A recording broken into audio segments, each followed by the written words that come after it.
3 billionaires, 7 top-tier child psychologists, 4 nannies fired in a single week. Gabriel Santoro, the most feared man on the East Coast, could buy entire cities, but he couldn't buy the one thing he needed most: his children's voices. His triplets, Matteo, Luca, and Nico, hadn't uttered a single syllable since the night their mother was murdered in front of them 2 years ago. They were silent ghosts in a violent world. That is, until a broke, exhausted waitress at a diner did something no doctor ever thought of. She didn't speak to them. She didn't bribe them. She just left a strange red mark on a plate, and for the first time in 700 days the silence broke. But that mark didn't just open their mouths. It opened a door to a past Gabriel thought he had buried, and a secret that could kill them all. The rain in Manhattan didn't wash the grime away. It just made it slicker. Gabriel Santoro adjusted the cuffs of his bespoke Brioni suit, staring out the tinted window of his armored Cadillac Escalade. He was 32 years old, the head of the Santoro crime syndicate, and he was currently terrified of entering a family restaurant on the Upper West Side. "We're here, boss," his driver, distinctively known as Big Sal Rossi, grunted from the front. Gabriel sighed, running a hand through thick, dark hair that was starting to show the first threads of stress-induced grey. "Are they calm?" "They're quiet, boss, like always." That was the problem. Matteo, Luca, and Nico were 4 years old. They looked like angels, dark curls, olive skin, and eyes that held a terrifying intelligence. But they were silent. Not the silence of well-behaved children, but the heavy, suffocating silence of trauma. 2 years ago, a car bomb intended for Gabriel had taken his wife, Isabella. The boys had been in the back seat, miraculously shielded by the chassis, but they had seen everything. Since that day, 0 words. Gabriel opened the door. The security detail, 3 men in plain clothes, flanned out. He unbuckled the triplets one by one. They didn't struggle. They didn't cry. They just stared at him with those haunting, dark eyes. "Pizza tonight," Gabriel said, forcing a cheerfulness he didn't feel, "and maybe ice cream if you eat the crust." Matteo, the oldest by 3 minutes, blinked. Luca looked at his shoes. Nico, the sensitive one, gripped Gabriel's pant leg with a fist so tight his knuckles were white. They entered Luigi's, a high-end Italian spot that Gabriel didn't own, which was why he liked it. He wanted neutral ground. The host, a nervous man named Arthur, practically tripped over his own feet to greet them. "Mr. Santoro, Mr. Santoro, right this way. We cleared the back section. Just for you." "No, I didn't ask you to clear the section," Gabriel said, his voice low but carrying that gravelly edge that made grown men sweat. "I want them to be around normal people. Put us in a booth near the window." "Oh, of course." They were seated. The disaster started 3 minutes later. It wasn't a tantrum in the traditional sense. The Santoro triplets didn't scream. They dismantled. When the waiter brought the water, Luca silently swept the glass onto the floor. Smash! When the busboy tried to clean it, Matteo took a fork and stabbed the table, dragging it through the expensive linen cloth, ripping it down the center. Nico just sat there, holding his breath until his face turned purple, a silent protest that terrified Gabriel more than the violence. "Boys, stop!" Gabriel hissed, grabbing Matteo's wrist. "Enough!" Matteo looked at his father, his expression flat, and dropped the fork. The restaurant went quiet. Patrons were staring. A woman in pearls whispered something about savages. Gabriel shot her a look that made her choke on her wine. "I can't do this," Gabriel muttered to himself, loosening his tie. He was the most powerful man in New York, controlling shipping docks in Jersey and construction contracts in Brooklyn, yet he was powerless against 3 4-year-olds. "Excuse me?" A soft voice broke his spiral. Gabriel looked up. It wasn't their usual waiter. It was a waitress he hadn't seen before. She looked tired. Her uniform was a size too big, her apron stained with tomato sauce near the pocket. She had messy brown hair tied back in a hasty bun and eyes that were a startling, piercing green, intelligence masked by exhaustion. Her name tag read Sienna. "I think they're overstimulated," she said, not looking at Gabriel, but at the boys. "The lights are flickering above this table. It's subtle, but if you have sensory processing issues, it feels like a strobe light." Gabriel looked up. The vintage bulb was indeed buzzing slightly. He hadn't noticed. "I'm sorry about the mess," Gabriel said, his hand instinctively reaching for his money clip. "I'll pay for the tablecloth and the glass." "Put your money away," Sienna said sharply. She didn't sound scared of him, which was the first twist of the night. People were always scared of Gabriel Santoro. They aren't acting out because they're bad. They're acting out because they're trying to say something and they can't. She knelt down, right on the dirty floor, amidst the shattered glass. "Hey," she whispered to Nico, who was still holding his breath. "Breathe." She didn't touch him. She just tapped her own chest, a rhythmic thump, thump, thump, thump. Nico watched her. Slowly he exhaled.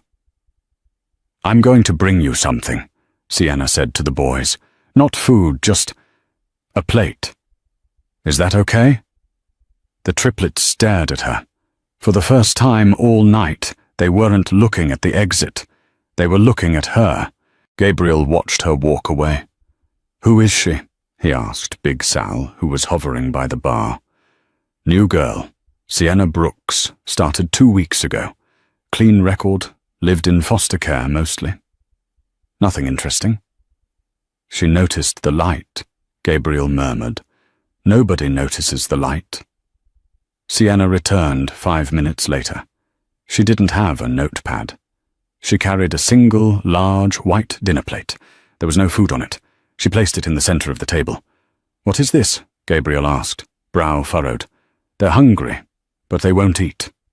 Showing them an empty plate is— "Shh," she shushed him. She actually shushed the Don of New York. Sienna reached into her apron pocket. She pulled out a small squeeze bottle of balsamic glaze, the thick, dark kind used for garnishing fancy desserts. "You guys like stories?" she asked the boys. Silence. "I like stories," she said, "but I don't like telling them with my mouth. I like telling them with this." She leaned over the plate. Her hand moved with lightning speed, confident and fluid. She wasn't just drizzling sauce. She was drawing. Within 10 seconds, she had created a shape. It wasn't a smiley face. It wasn't a car. It was a sparrow. But not just a bird. It was a sparrow caught in a cage. But the cage door was open. The detail was absurd for a squeeze bottle.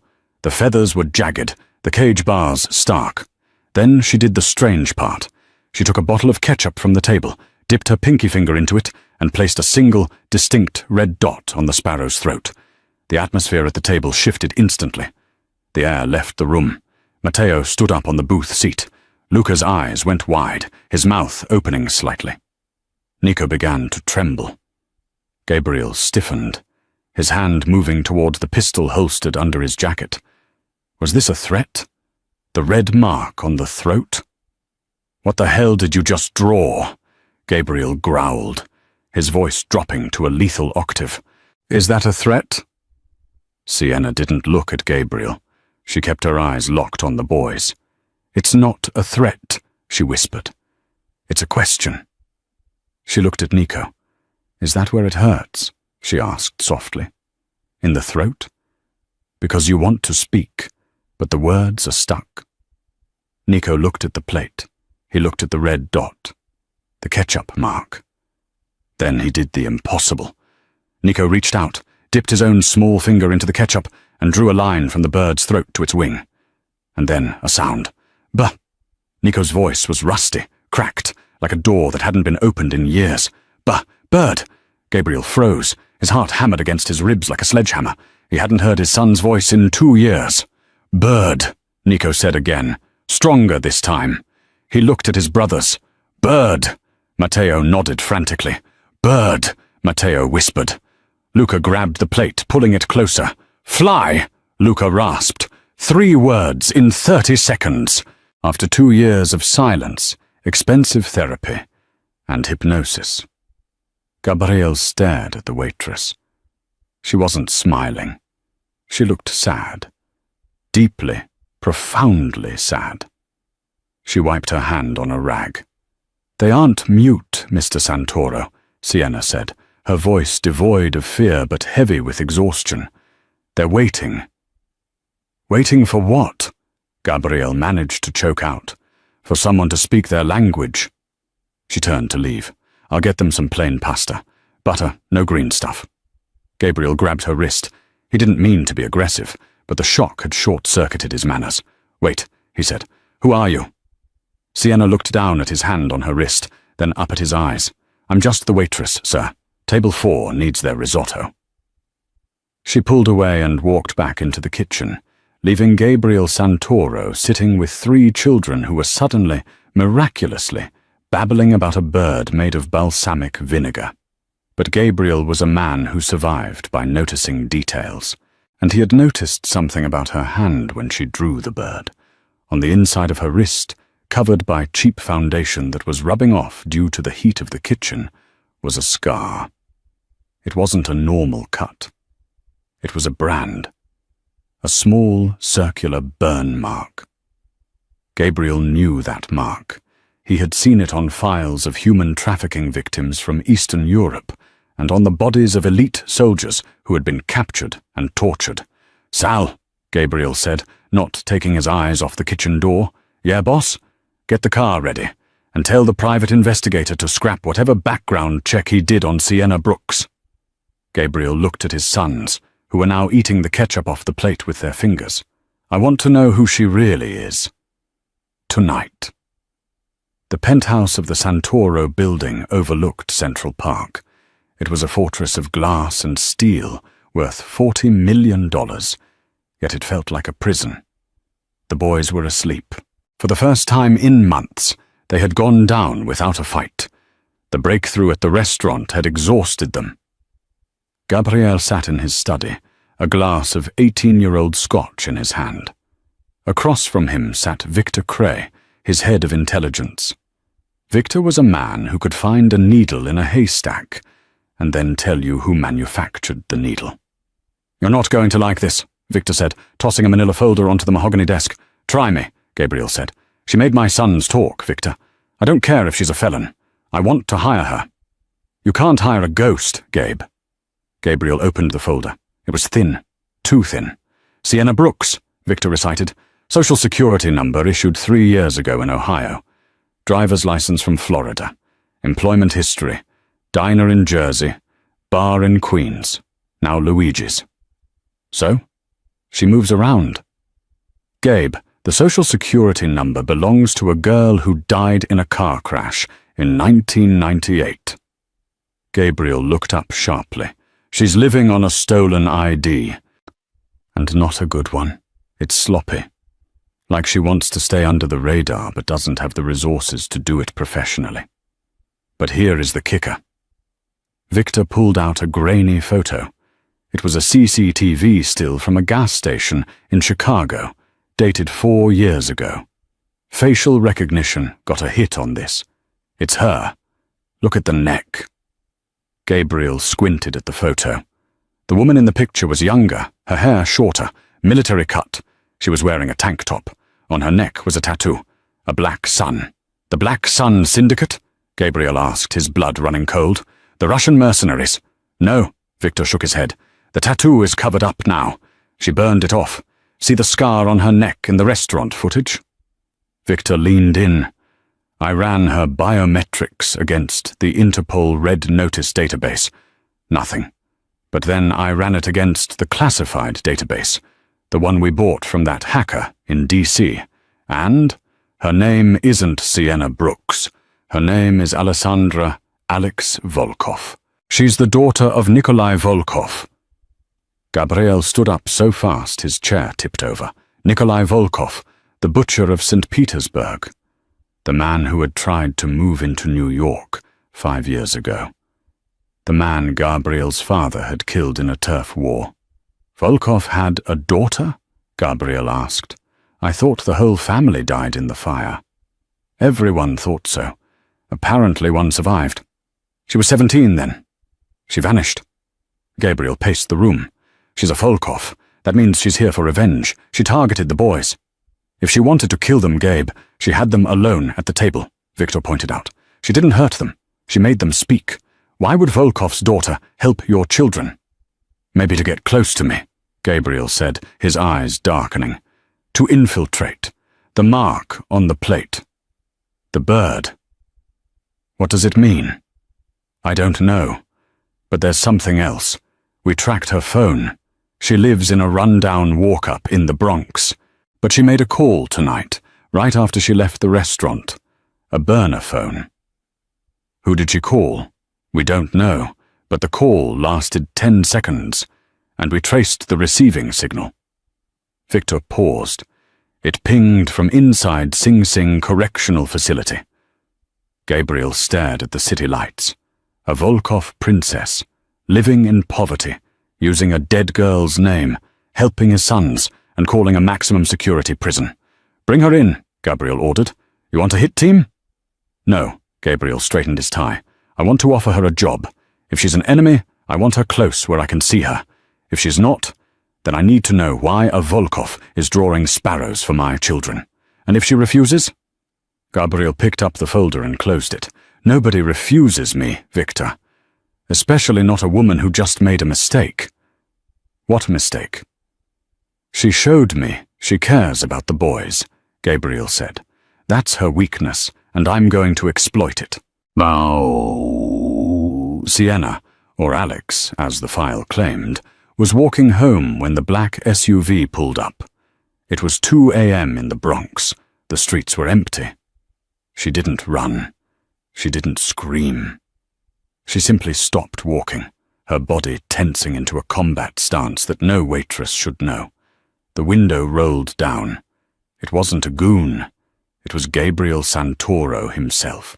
Get in, he said. I'd rather walk, she said, her voice steady.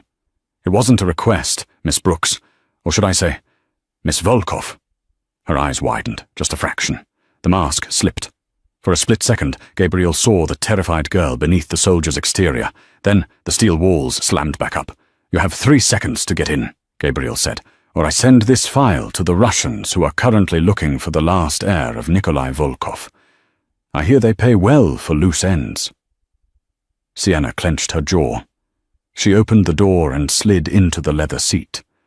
The car smelled of expensive leather and faint cigar smoke. She sat stiffly, hands on her lap. You checked me out, she said. I expected that. I didn't expect you to be this fast. I have resources. Why are you in my city? I live here. Why did you approach my sons? I didn't. You came to my restaurant. Don't play games, Gabriel snapped. You drew that bird. You knew exactly what you were doing. You got a reaction out of them that no doctor has managed in 2 years. How?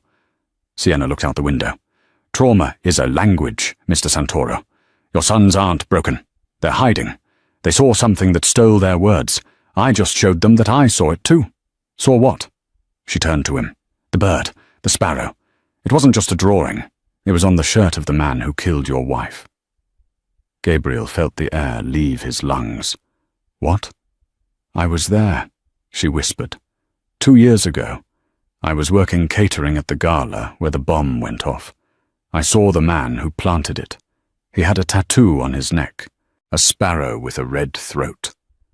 You saw the killer. Gabriel grabbed her arm. Why didn't you go to the police? Because the police work for the man who hired him, she said bitterly. And because I'm a Volkov. If I walked into a police station, I'd never walk out. Gabriel's mind was racing. His wife's murder had been a cold case. No leads. And here was the witness, serving pasta in the Upper West Side. Who hired him? Gabriel demanded. I don't know his name. I just know the symbol. And I know your sons saw it too. That's why they froze. That's why they don't speak. They are terrified that the Birdman is coming back for them. Gabriel looked at her. He saw the fire in her eyes, the desperation. She was telling the truth. You're going to help me find him, Gabriel said. No, I'm leaving town. Now that you know who I am, I'm dead anyway. You're not leaving, Gabriel said. You're moving in. Sienna laughed, a harsh, dry sound. Excuse me? You're the only one who can get my sons to talk. You're the only witness to my wife's murder.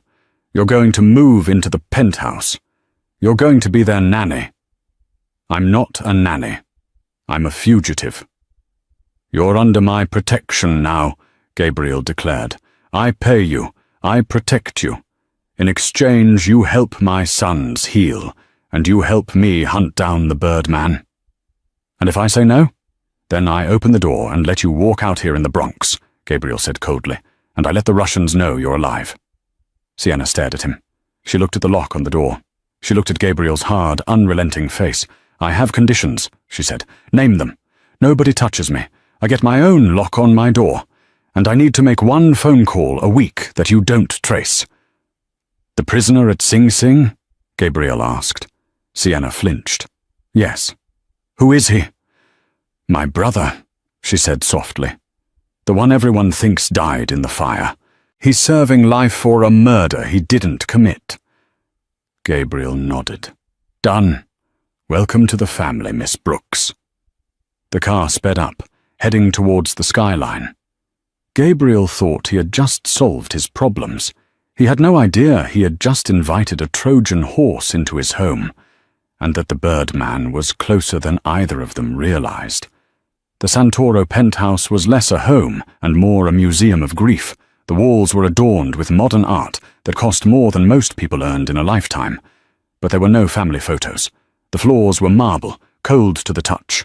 Sienna, now officially the nanny, stood in the center of the boys' playroom.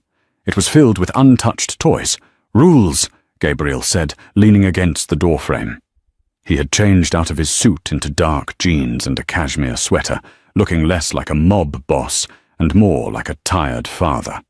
But the gun was still visible in his waistband. Rule 1. You are never alone with them outside this room. Rule 2. You don't speak Russian. Ever. Rule 3. You don't leave the building. Sienna picked up a discarded teddy bear. And what about the rule where you tell me why your security system has a blind spot in the service elevator? Gabriel's eyes narrowed. How did you notice that? I spent my childhood hiding from men like you. I look for exits. That elevator has a 30-second delay on the camera feed. Someone tampered with it. Gabriel pulled out his phone immediately, texting Victor. He looked back at her, a strange mix of suspicion and respect on his face. You're useful, Sienna. I'll give you that. I'm not here to be useful. I'm here to fix what you broke. She turned her back on him and knelt before the triplets. They were huddled in the corner, watching her. Matteo held a red crayon. Luca held a blue one. Nico was empty-handed. Okay, Sienna whispered. Dad is leaving. He's big and loud, but he loves you. Say bye. The boys didn't speak. They just waved small hands. Gabriel watched, his throat tight, then turned and left, the breakthrough. Over the next 2 weeks, the penthouse changed. Sienna didn't force the boys to talk. She taught them to whisper.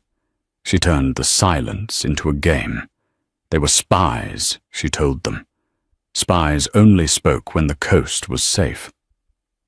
She used the ketchup technique, but upgraded it.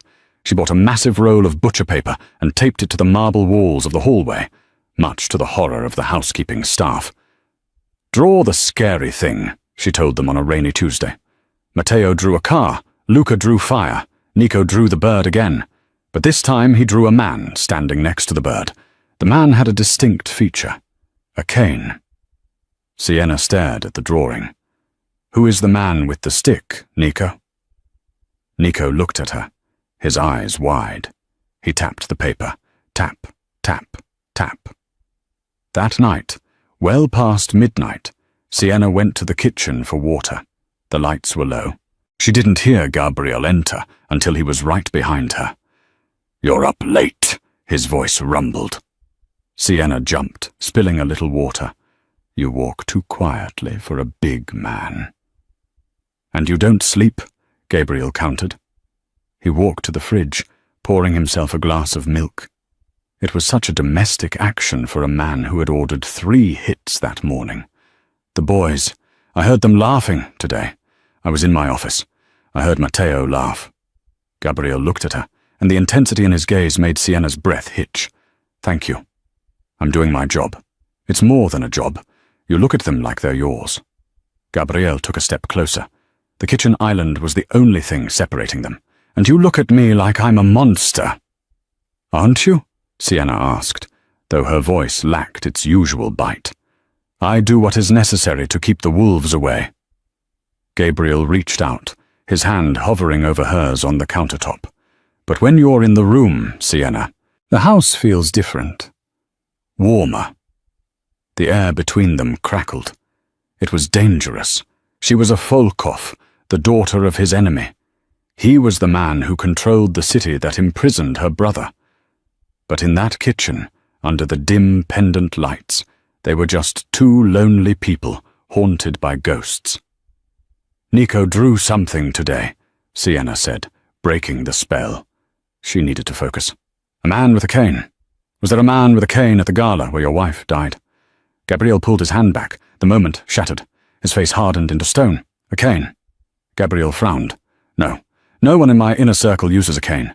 My father did, before he died. But that was years ago. Nico remembers it specifically. He drew the cane, silver, with a head on it." Gabriel went to the liquor cabinet and poured a shot of whiskey. "There is a man," he said slowly. "Arthur Penhaligon. He's a real estate mogul. He finances some of our construction deals. He walks with a silver-handled cane, but Arthur is 70 years old. He's a civilian.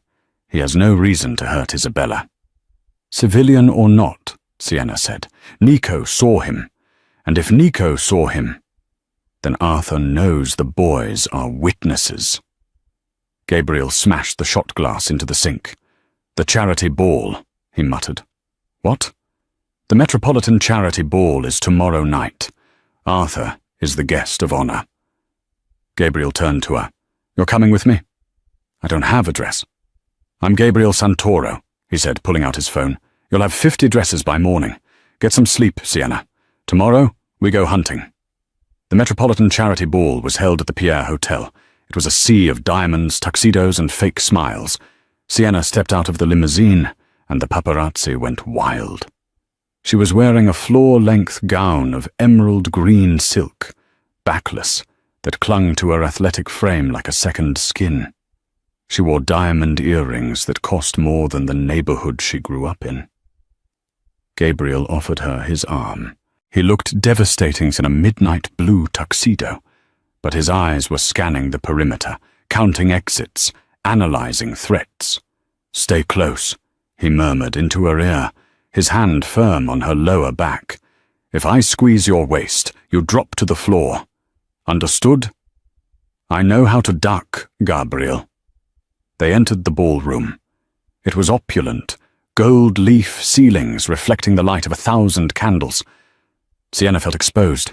She was a fugitive hiding in plain sight on the arm of the most dangerous man in New York. "There," Gabriel whispered. Across the room, surrounded by sycophants, was Arthur Penhaligon.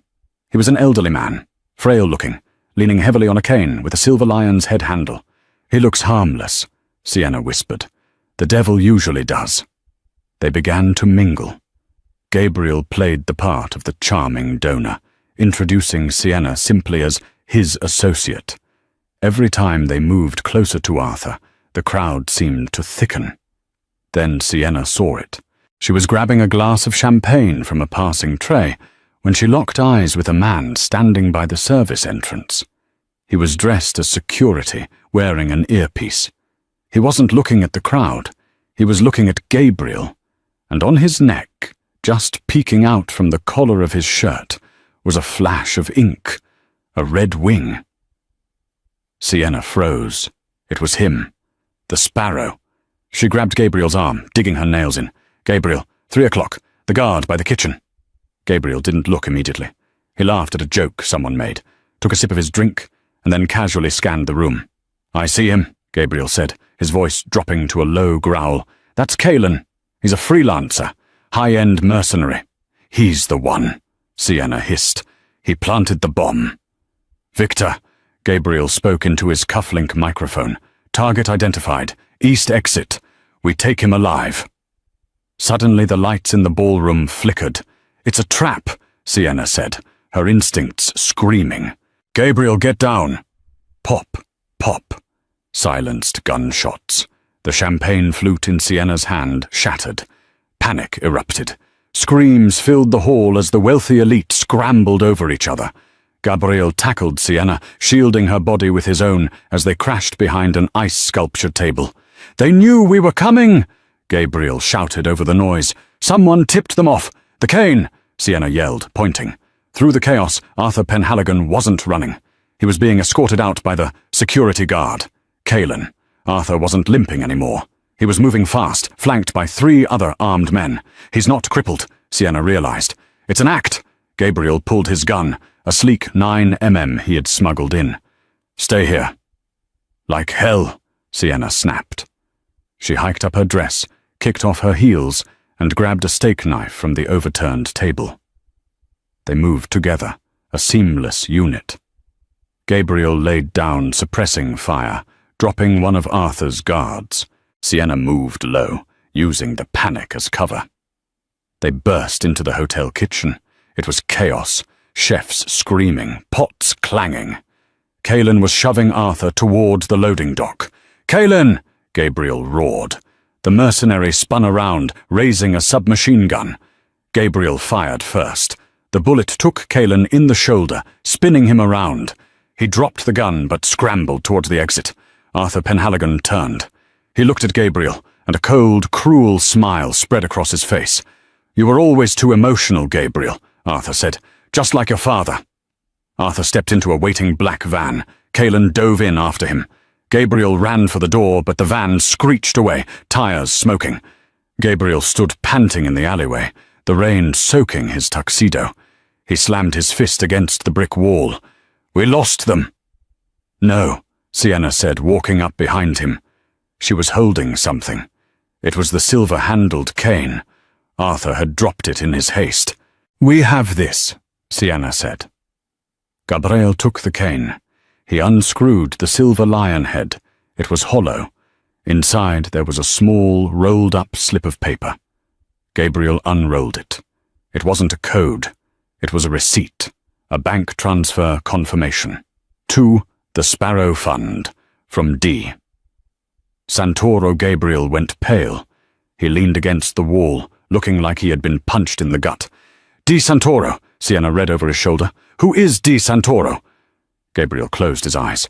"Dante." "Who is Dante?" "My uncle," Gabriel whispered, his voice breaking. "Dante Santoro. He raised me after my father died. He's the one who runs the family trust.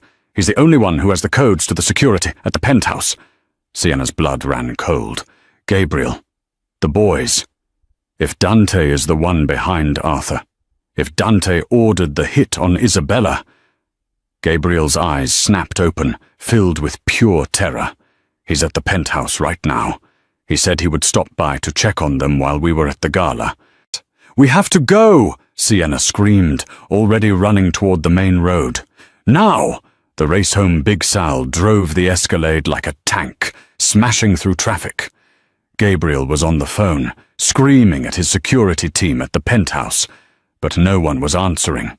"Lines are cut," Gabriel said, loading a fresh magazine into his gun. "He's scrubbing the house." Sienna sat in the back, her hands shaking. She wasn't shaking from fear for herself.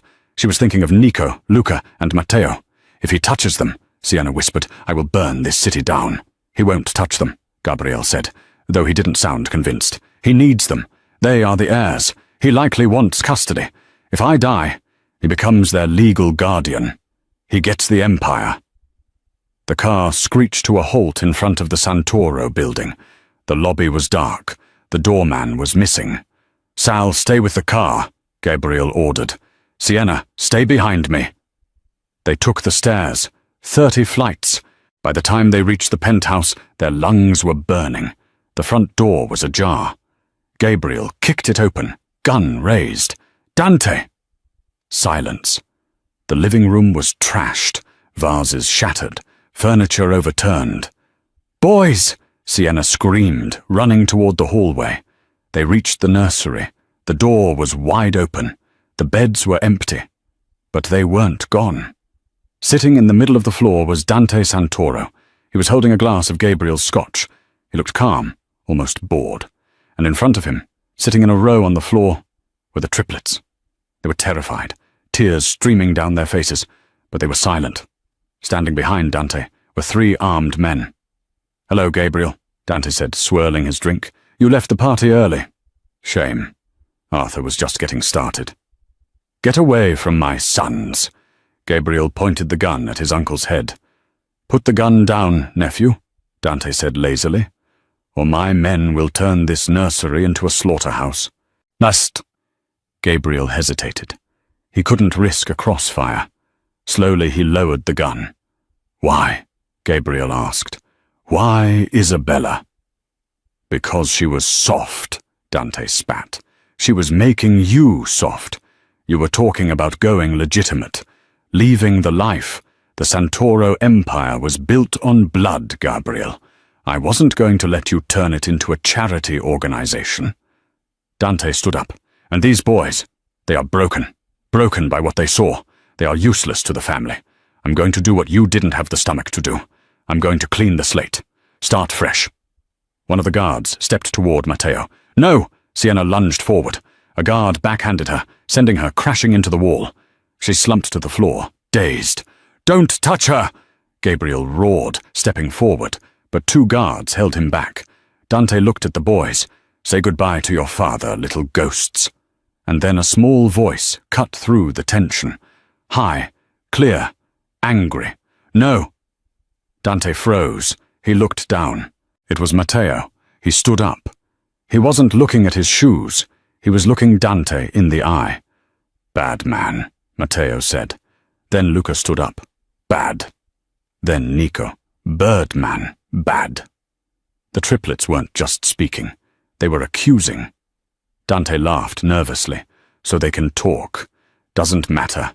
"It matters," Sienna said, wiping blood from her lip as she stood up. She was smiling, a terrifying Volkov smile. "Why?" Dante asked. "Because," Sienna said, pointing to the ceiling, "while you were monologuing, you forgot to check the baby monitor." Dante looked at the monitor on the shelf. The red light was blinking. Live stream. "I set it up weeks ago," Sienna said. "It broadcasts directly to a cloud server, and to Victor's phone, and to the NYPD private server." Dante's face went white. "Every word you just said," Gabriel said, a dark grin spreading across his face, "is already recorded. You're done, Dante," Dante snarled. "Kill them! Kill them all!" The guards raised their weapons, but before they could fire, the window of the penthouse exploded inward. The world didn't end with a whimper. It ended with a concussion grenade. 1 second, the penthouse was filled with the suffocating tension of Dante's ultimatum. The next, the floor-to-ceiling reinforced glass overlooking Central Park. Glass rated to withstand a hurricane, vaporized into 1,000,000 glittering diamonds. The sound wasn't just a noise. It was a physical blow that slammed into the chest, sucking the oxygen out of the room. Through the swirling vortex of smoke and winter air, 3 black-clad figures swung inward on rappel lines, their boots hitting the marble floor with the heavy thud of tactical precision. "Police! Get down! Get down!" It was a lie, of course. They weren't police. They were Victor Cray's extraction team, Ghost Squad. Men who didn't carry badges, only high-caliber rifles, and a license to erase problems. The blast had done its job. Dante's 3 guards were disoriented, stumbling backward, hands instinctively flying to their ears. That momentary lapse in judgment was the only opening Gabriel Santoro needed. He didn't reach for his weapon immediately. His first instinct was primal, overriding every scrap of strategic training he possessed. The boys. Gabriel launched himself at the nearest guard, a hulking man standing dangerously close to Luca. Gabriel hit him with the force of a battering ram, his shoulder driving into the man's sternum. The impact was audible, a wet crunch of bone. They crashed into a display table, sending a priceless Ming vase shattering across the floor. Gabriel didn't stop. He was a wild animal, raining blows down on the man's face, possessed by a father's terrifying rage. Across the room, Sienna was moving. The Volkov training, suppressed for a decade under the guise of a weary waitress, surged back with lethal clarity. She didn't scream. She didn't hesitate. She flowed like water. The guard who had struck her earlier was raising his submachine gun, sweeping the barrel towards the terrified triplets. He never made it. Sienna slid across the polished floor in her emerald gown, kicking his legs out from under him. As he fell, she didn't scramble away. She twisted, grabbing the fallen pistol from his belt in one fluid motion. She rose to a crouch, the gun leveled. Bang, bang, 2 shots. The guard went still. Matteo, Luca, Nico! Sienna's voice cut through the ringing in their ears, sharp and commanding. Protocol 0, the castle, now! It was a game they had played a dozen times in the nursery. The castle was the reinforced panic space hidden behind the mahogany bookshelf, a steel-lined closet designed for this exact nightmare. For a heartbeat, the boys were frozen, their wide eyes reflecting the chaos. Then training kicked in. Matteo, the leader, grabbed Nico's wrist. Luca grabbed Matteo's shirt. They moved as a unit, low to the ground, scrambling over the debris of their ruined childhood home. "Stop them!" Dante screamed. He was on his knees, crawling backward over the shards of glass, his face a mask of sweaty desperation. "Kill them! If I go down, the bloodline ends tonight." The last remaining guard, a mercenary named Weaver, who was standing near the kitchen island, panicked. He realized there was no way out. The tactical team was swarming the entrance. He swung his rifle not at the soldiers, but at the fleeing children. He wanted a hostage, or a casualty. Gabriel saw it. He was 20 feet away, tangled with the unconscious guard. "No!" he roared, a sound that ripped his throat raw. He lunged, but he knew, with the sickening, mathematical certainty of a marksman, that he was too slow. But Sienna wasn't. She saw the barrel traverse. She saw the line of fire. She saw Nico's small back as he scrambled for the panel. She didn't fire. She ran. Sienna threw herself across the open space of the living room. It was a suicide move, a desperate, physics-defying leap into the void.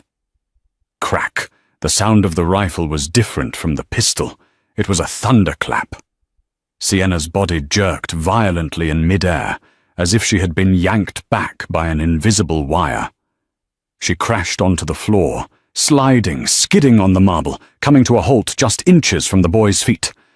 Silence. For 1 second, the entire room seemed to hold its breath. Then the tactical team terminated the threat. Weaver dropped, neutralized by 3 synchronized shots from the entry team. "Clear! Room clear! Secure the HVI! Subject down!" The shouts were professional, clipped, efficient. But to Gabriel, they sounded like they were coming from underwater. He scrambled to his feet, ignoring the blood dripping from his own knuckles. He didn't look at Dante, who was currently being zip-tied and shoved face first into the floor by Victor. Gabriel ran to the center of the room. Sienna was lying on her side. The emerald silk of her dress was no longer green. A dark, viscous stain was spreading rapidly across her midsection, soaking into the white rug beneath her. "Sienna!" Gabriel fell to his knees, his hands hovering over her, terrified to touch, terrified not to. She coughed, a wet, hacking sound that brought a bubble of blood to her lips. Her eyes were fluttering, losing focus. The vibrant green was dulling to a hazy grey. "The boys!" she wheezed, her hand grasping weakly at his sleeve. "They're safe," Gabriel choked out, ripping off his tuxedo jacket. He balled it up, pressing it hard against the wound in her side. "They're safe because of you. Stay with me, Alex. Do not close your eyes." "Don't call me Alex," she whispered, a faint, pained smile ghosting her lips. "I hate that name." "Sienna, stay with me, Sienna," Gabriel shouted over his shoulder, his voice cracking. "Medic, I need a medic in here now. The hidden panel of the bookcase slid open slowly. Gabriel froze. He wanted to scream at them to stay back, to not see this, to not see the woman who had brought them back to life, bleeding out on the floor. But the triplets stepped out. They didn't look at the shattered window. They didn't look at the soldiers. They didn't look at their uncle Dante, who was being dragged out in handcuffs, screaming obscenities. They looked at the blood. Nico began to tremble. Luca covered his mouth, but Matteo walked forward. His face wasn't fearful. It was furious. He knelt beside Gabriel, his small knees sinking into the blood-stained rug. He reached out and placed a small hand on Sienna's cheek. "Sienna," Matteo said. His voice was no longer a whisper. It was loud, clear. "Open eyes." Sienna's lashes fluttered. She forced her eyes open, locking onto the boy. "Hi, sweetie," she gasped. "No sleep," Luca said, stepping up beside his brother. He grabbed her hand, squeezing it with surprising strength. "No sleep, Sienna." Nico, the sensitive soul, the one who had drawn the bird in the cage, stepped forward. He didn't speak to Sienna. He turned to the tactical medic who had just sprinted into the room, a heavy trauma bag in his hand. Nico pointed a shaking finger at the medic, then at Sienna. "Fix!" Nico commanded. The room went silent. The tactical team, the hardened killers, stopped. "Fix her!" Nico screamed, his voice breaking into a sob. "Fix her now!" The medic, a former Navy corpsman who had seen war zones, looked stunned for a fraction of a second before dropping to his knees. "I'm on it, son! I'm on it!" Gabriel wrapped his arm around his sons, pulling them into a tight huddle against his chest, but he didn't pull them away. He couldn't. They were part of this. They were grounding her. "BP is dropping!" the medic shouted, cutting Sienna's dress open to pack the wound. "It missed the lung, but she's losing volume fast. We need to move, now." Gabriel scooped Sienna up into his arms. She was terrifyingly light. Her head lulled against his shoulder, her blood soaking through his white dress shirt, mingling with his sweat. "Victor," Gabriel said, his voice cold as the grave. He didn't look back at the room. "Yes, boss?" "Burn it," Gabriel said. "Burn everything in this apartment. I never want to step foot in this place again. Consider it done." Gabriel carried her out into the hallway, past the shattered doorframe. The triplets ran beside him, 3 small guardians refusing to leave her side. They hurried down the corridor towards the service elevator where the trauma team was waiting with a gurney. As the elevator doors closed, shutting out the wreckage of the penthouse, Gabriel looked down at the woman in his arms. She had come into their lives as a ghost, a waitress with a secret and a bottle of ketchup. She was leaving as the anchor of their souls. Gabriel kissed her forehead, tasting salt and iron. "You don't get to die," he whispered into her hair as the elevator plummeted toward the ground floor. "You signed a contract, remember? You're the nanny. You don't get to quit." Sienna didn't answer, but her hand, limp and cold, twitched against his chest. A squeeze. Faint, weak, but there. It was enough. 6 months later. The snow fell softly on the private garden of the Santoro estate in the Hamptons. It was far away from the grime of the city, far away from the memories of the penthouse. The smell of roasting turkey wafted from the kitchen. Gabriel stood on the porch, watching the yard. He wasn't wearing a suit. He wore a thick wool sweater and jeans. He looked younger. The lines of stress around his eyes softened. "Telephone," a voice called out. Sienna stepped onto the porch. She moved with her usual grace, though she now favored her left side slightly when it rained. She held out a phone. "It's for you," she said. "The governor." Gabriel took the phone. "Governor," he said, his voice calm but authoritative. "Yes, I appreciate the update. A retrial? Good. In light of the new evidence provided by the anonymous source? Excellent. I expect he'll be home by Christmas." Gabriel hung up. He looked at Sienna. "Your brother's retrial is approved," he said. "The DNA evidence from the gala. It cleared him. He's coming home, Sienna." Sienna froze. She brought a hand to her mouth, tears welling in those piercing green eyes. She had spent 10 years running, hiding, and fighting, all for this moment. "You did this," she whispered. "No," Gabriel said, stepping closer and wrapping his arms around her waist. "We did this. You gave me my sons back. I gave you your brother. I'd say we're even."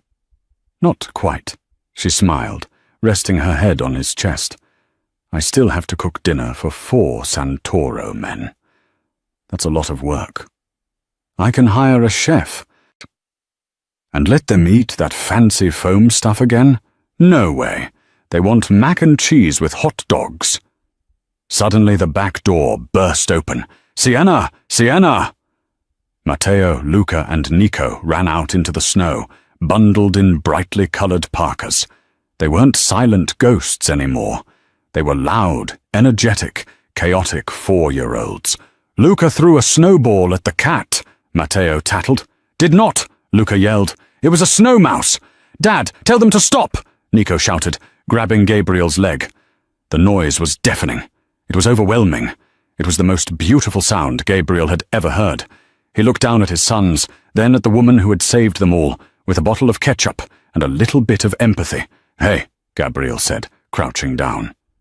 The boys went quiet, looking at him. Gabriel reached into his pocket and pulled out a small velvet box. He looked at Sienna. "I have a question," Gabriel said, "but I need help asking it.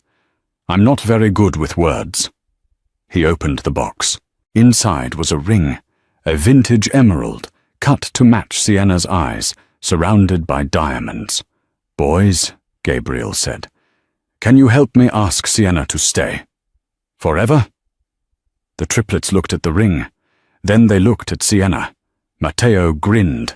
"Marry Dad!" he shouted. Luca jumped up and down. "Marry us!" Nico walked up to Sienna, tugged on her sweater until she knelt down, and whispered in her ear, "If you stay, I'll draw you a bird. A happy one." Sienna looked at Gabriel. The snow was falling around them, settling on her eyelashes. She didn't see the Mafia Don. She didn't see the dangerous man who had kidnapped her from a diner. She saw the father who loved his children more than life itself. "I don't need a bird," she whispered to Nico, wiping a tear from her cheek. "I have my flock right here." She looked at Gabriel and nodded.